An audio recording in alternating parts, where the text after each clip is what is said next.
السلام علیکم ورحمۃ اللہ وبرکاتہ۔ میرے پیارے آقا علیہ الصلاۃ والتسلیم کے پیارے دیوانوں، خاتون جنت حضرت فاطمۃ الزہرا رضی اللہ تعالیٰ عنہا کی کنیزوں، عورتوں کی حکایات اس درس کے ایپیسوڈ نمبر 71 میں آپ تمام کا استقبال ہے۔ الصلاۃ والسلام علیک یا رسول اللہ، الصلاۃ والسلام علیک یا حبیب اللہ، الصلاۃ والسلام علیک یا نبی اللہ، وعلی آلک واصحابک یا نور اللہ، صلی اللہ تعالی علیہ وسلم۔ میرے پیارے آقا علیہ الصلاۃ والتسلیم کے پیارے دیوانوں، خاتون جنت حضرت فاطمۃ الزہرا رضی اللہ تعالیٰ عنہا کی کنیزوں، عورتوں کی حکایات اس کتاب کے 9ویں باب سے ہم ماڈرن عورتوں کے تعلق سے حکایات سماعت کر رہے ہیں۔ حکایت نمبر 134۔ ٹامی۔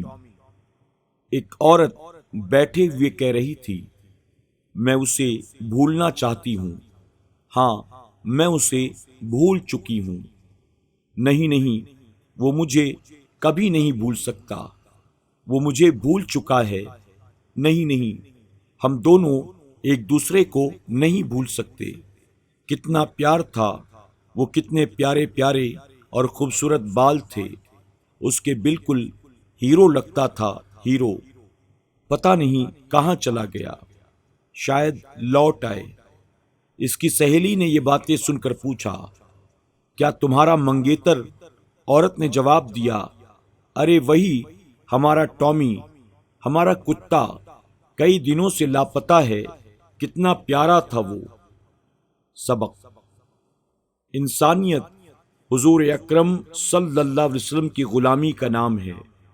جو حضور اکرم صلی اللہ علیہ وسلم کا غلام نہیں، وہ انسان نہیں، اور جو انسان نہیں، اسے انسانیت کا کیا پتہ۔ ایسے برائے نام انسان انسانوں سے نہیں، کتوں سے پیار کرتے ہیں۔ مولانا ابو النور بشیر رحمۃ اللہ تعالی ان اشعار میں لکھتے ہیں، قدر انسانیت کی کیا جانے، قدر انسانیت کی کیا جانے، وہ جو کتوں سے پیار کرتے ہیں۔ کتا لختے جگر ہے صاحب کا، کتا لختے جگر ہے صاحب کا، اس سے بوسہ کنار کرتے ہیں۔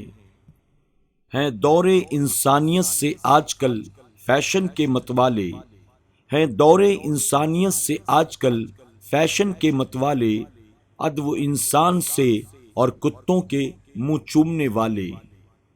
ماڈرن مرد انسان سے نفرت اور کتوں سے پیار رکھتا ہے۔ انسان کو ان کی کار کے نیچے کچلنا اور کتے کو اپنے ساتھ فرنٹ سیٹ پر بیٹھاتا ہے، اور ماڈرن بیوی شوہر سے زیادہ کتے سے محبت رکھتی ہے۔ چنانچہ ایک لطیفہ بھی سن لیجئے۔ کتے بیچنے والا، آپ یہ کتا ضرور خرید لیں، بڑی اعلیٰ نسل کا ہے، 300 روپے کا ہے، بہت سستا۔ ماڈرن عورت نے کہا، مجھے پسند تو ہے لیکن میرا شوہر اعتراض کرے گا۔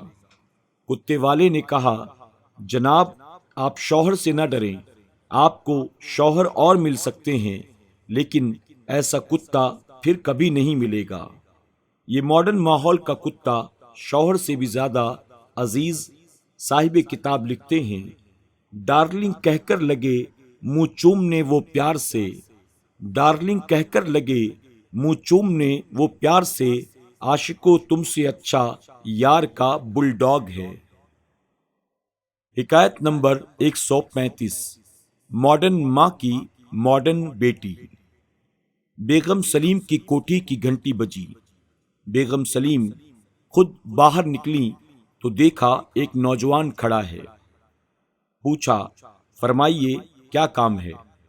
نوجوان بولا، مجھے مس صفیہ سے ملنا ہے۔ بیگم سلیم نے کہا، آپ کی تعریف؟ نوجوان بولا، مجھے نسیم کہتے ہیں اور میں مس صفیہ کا دوست ہوں۔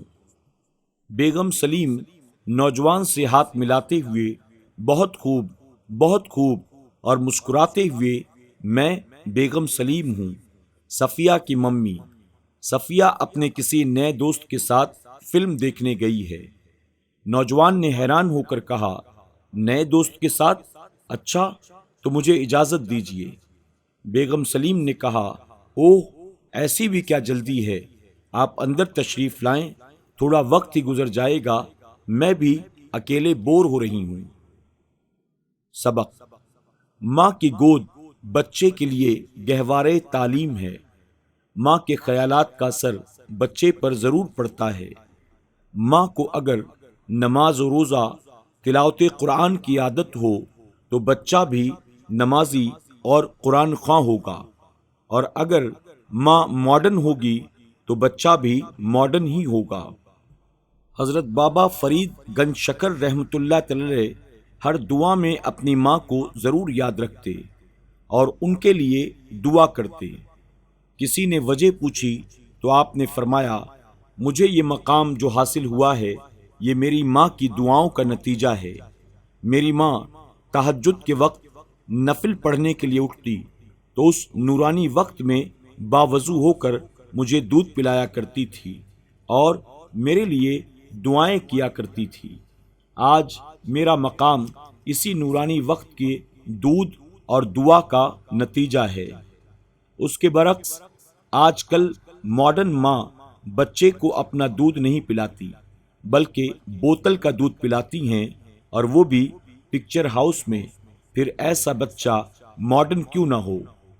طفل میں طاقت ہو کیا ماں باپ کے اطوار کی، طفل میں طاقت ہو کیا ماں باپ کے اطوار کی، دودھ تو ڈبے کا ہے، تعلیم ہے سرکار کی۔ اسلام شرم و حیا اور غیرت کا درس دیتا ہے، لیکن یوروپ بے حیائی و بے غیرتی سکھاتا ہے۔ چنانچہ یوروپ کا ایک لطیفہ، لندن میں ایک آفیسر 3 مہینے کے دورے کے بعد جب اپنے گھر آیا تو آتے ہی اپنی بیوی سے پوچھا، کیوں پیاری، تمہارا کیا حال ہے؟ تو بیوی نے جل بھن کر کہا، جی رہی ہوں۔ آفیسر نے حیرت سے پوچھا، کیوں، کیا ہوا؟ بیوی بولی، ہوتا کیا، تمہارے جانے کے بعد 1 مہینے تک تو تمہارا دوست آتا رہا، باقی 2 مہینے بے کیف بڑی تنہائی میں گزرے۔ افسوس کہ آج کل ان ماڈرن عورتوں نے اسلامی درس بھلا کر یورپ کی بے حیائی کو اپنا لیا ہے۔ بیگم سلیم اگر بے حیائی کو نہ اپناتی تو اس کی بیٹی بھی ہر روز نئے دوست نہ بناتی، مگر ماڈرن ماں کی بیٹی بھی ماڈرن ثابت ہوئی۔ اس ماڈرن ماحول نے نہ صرف ماں بیٹی بلکہ پورے کنبے کو ماڈرن بنا ڈالا ہے۔ میاں بیوی بہو بیٹی کلب میں ہیں سبھی رقصاں، میاں بیوی بیٹی بہو کلب میں ہیں سبھی رقصاں، نئی تہذیب کی برکت سے گھر کا گھر مہذب ہے۔ حکایت نمبر 136، فوٹوگرافر کی دکان پر۔ ایک ماڈرن عورت اپنا فوٹو کھنچوانے فوٹوگرافر کی دکان پر پہنچی۔ فوٹوگرافر نے اسے کرسی پر بٹھایا اور فوٹو کھینچنے کے لیے تیار ہوا۔ عورت کا رخ درست کرنے کے لیے فوٹوگرافر نے ٹھڈی اور گال کو ہاتھ لگا کر دائیں طرف موڑتے ہوئے کہا، ہاں اب ٹھیک ہے۔ عورت نے غصے میں آ کر بولا، تم نے میری ٹھڈی اور گال کو ہاتھ کیوں لگایا؟ تم ویسے بھی زبان سے کہہ سکتے تھے۔ فوٹوگرافر گھبرا گیا اور ہکلاتے ہوئے بولا، لیکن محترمہ۔ عورت نے بات کاٹتے ہوئے کہا، محترمہ اور تحرمہ کچھ بھی نہیں، اب تم ویسے ہی ٹھڈی اور گال کو ہاتھ لگا کر بائیں طرف کر دو، ورنہ میں بری طرح پیش آؤں گی۔ سبق: ایسی تہذیب سے خدا سمجھے جس نے عورت کو عورت نہ رہنے دیا۔ عورت کا معنی ہے چھپائی جانے والی چیز، مگر تہذیب نے اسے باہر نکالا، اچھالا اور فوٹوگرافروں کی دکان میں لا ڈالا۔ اور جو عورت شرم و حیا، عفت و عصمت کا گہوارہ تھی وہ آج کل آوارہ ہے۔ ایک وہ دور تھا کہ عورت کا سایہ تک دیکھنا مشکل و دشوار تھا، اور ایک یہ دور ہے کہ نظر اٹھے تو سامنے ٹھڈی و رخسار ہے۔ اس دور میں گناہ سے فرار، اور اس دور میں گناہ پر اصرار۔ عورت اس کو کہتے ہیں جو ستر و حجاب میں رہتی ہو، عورت اس کو کہتے ہیں جو ستر و حجاب میں رہتی ہو۔ رہنے دیا ہے عورت کو کب عورت اس عریانی نے۔ میرے پیارے آقا علیہ الصلوۃ والتسلیم کے پیارے دیوانوں، خاتون جنت حضرت فاطمۃ الزہرا رضی اللہ تعالیٰ عنہا کی کنیزوں، آج کے درس میں بس اتنا ہی۔ آپ تمام سے گزارش ہے کہ ماڈرن عورتوں کے تعلق سے آپ جو حکایات سماعت کر رہی ہیں، ان حکایات کو اپنے دوست احباب کے ساتھ زیادہ سے زیادہ شیئر کرنے کی کوشش کریں، تاکہ ان حکایات کو سن کر وہ بھی اپنے آپ کو بدلنے اور قرآن و سنت کے سانچے میں اپنے آپ کو ڈھالنے، خاتون جنت ماں عائشہ صدیقہ رضی اللہ عنہا کے نقش قدم پر چلنے کی کوشش کریں۔ اسی میں یقیناً ہماری اور آپ کی دنیا اور آخرت کی بھلائی ہے۔ اللہ ہم سب کو عمل کرنے کی توفیق عطا فرمائے۔ اپنا خیال رکھیں۔ انشاءاللہ چند نئی حکایات کے ساتھ کل پھر آپ کی خدمت میں حاضر ہوں گے۔ السلام علیکم ورحمۃ اللہ وبرکاتہ۔